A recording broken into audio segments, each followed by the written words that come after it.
escolhendo os melhores resultados da fazenda, TAHs de 19 a 17, com resultados no solo tipo C, D e E, né? Predominantemente C, em canaviais de 3 anos e meio de idade média. Né? E aí eu estou hoje querendo compartilhar com vocês como que a gente chegou a esses níveis. O preparo do plantio. Eu percebi que todos estão partindo agora para trabalhar melhor o solo, e nós acreditamos nessa prática há muito tempo. 100% das nossas áreas são aradas antes do plantio, e além de aradas, elas são gradeadas, subsoladas, então nós investimos muito no preparo de plantio, no preparo do solo, porque nós acreditamos que corrigir o perfil do solo e permitir que a descompactação aconteça gerará excelentes resultados no nosso canavial. Aí um exemplo de um plantio nosso mecanizado, inclusive desse ano. Vocês podem perceber que mais para frente eu vou mostrar que existem curvas passantes, então existe um trabalho de sistematização que acontece antes, né, de nós realizarmos esse preparo. E aí o que nós pensamos e descobrimos? Que nós buscamos um V% 90, de 80 a 90 de calagem. Então, o trabalho de calagem dentro da nossa propriedade, como vocês podem ver, é um trabalho de extrema importância. Nós fazemos a calagem muito bem feita no preparo de plantio. E como que nós fazemos ela? Nós jogamos o calcário, ivecamos o solo, jogamos ele lá para baixo, jogamos uma outra camada de calcário, gradeamos, quer dizer, eu corrijo todo o perfil. E claro que tudo que acontece dentro da BEG Lourenço Agropecuária é baseado em análise, então a gente não chuta absolutamente nada.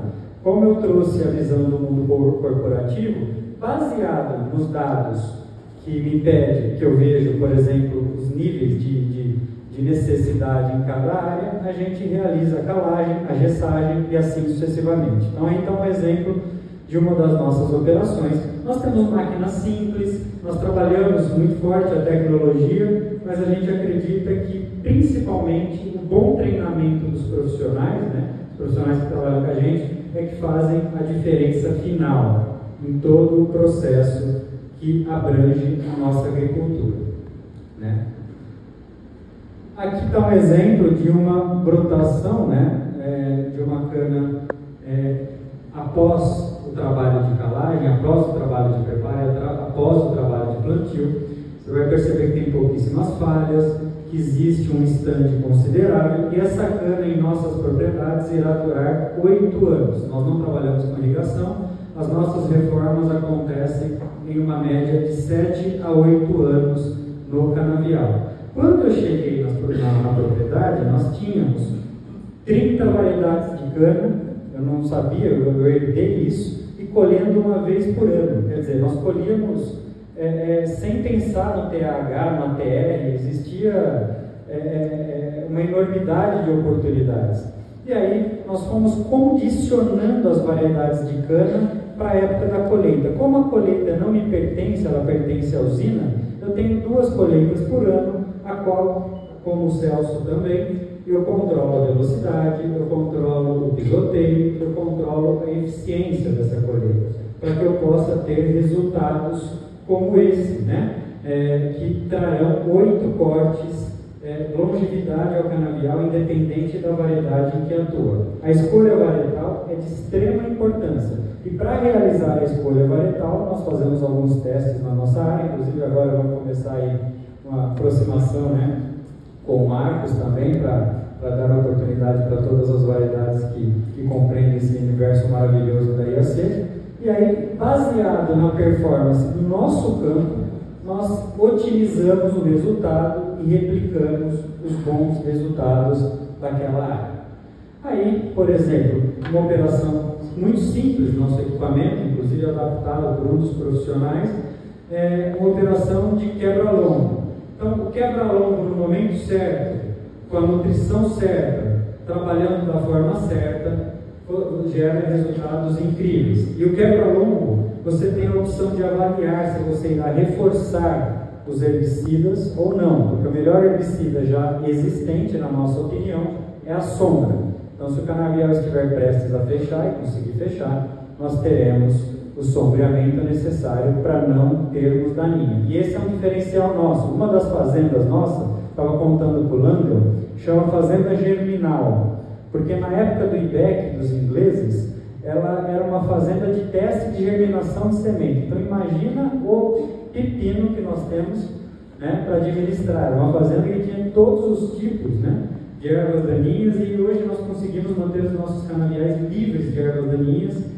A gente tem até uma brincadeira, né, quem nos visita tem o desafio da daninha, né, se achar uma erva daninha, ganha um brinde, porque nós acreditamos que essa competição ela realmente é muito maléfica. Mas concordo com o Celso em sua fala que todo herbicida pré-emergente tem que ser usado na época certa, da forma certa, porque a fito verde ela te causa prejuízos que você não consegue mensurar. Portanto, trazem verdadeiros resultados ao canavial, pois a boa gestão hídrica, para quem não tem irrigação, permite tanto que você consiga conservar a água no seu solo, como conduzir, evitando erosões.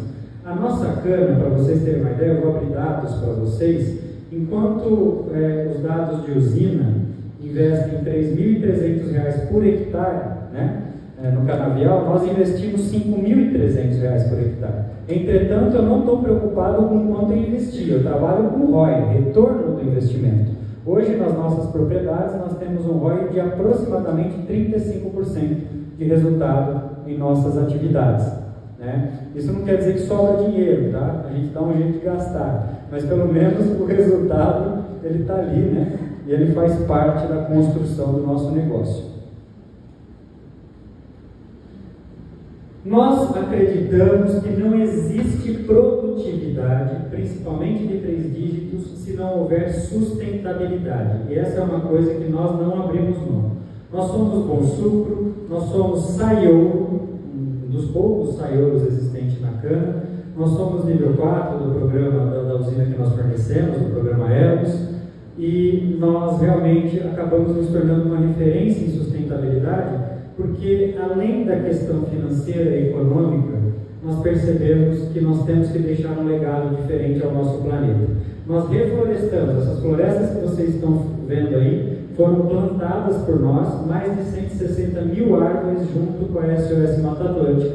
E aí eu queria lembrá-los, né, que antes disso ser cana, antes de ser laranja, antes de ser café, era a Mata Atlântica. Então quando a gente pensa que nós estamos plantando uma monocultura em uma área que tem uma tendência a múltiplas culturas, isso nos faz refletir sobre microbiota, nos faz refletir sobre reforma de canavial. Então, quando eu reformo o canavial, eu reformo com soja e com amendoim para rentabilizar essa entre-safra, ou eu reformo pensando na cultura principal? Então, a Bege Lourenço, por exemplo, já adota a crotalária, já adota, por exemplo, sorgo em áreas de contém, já adota uma série de manejos integrados que permitem que a nossa biota, que o nosso solo e que com essa adubação verde nós possamos ter resultados na cultura principal, que é a cana-de-açúcar.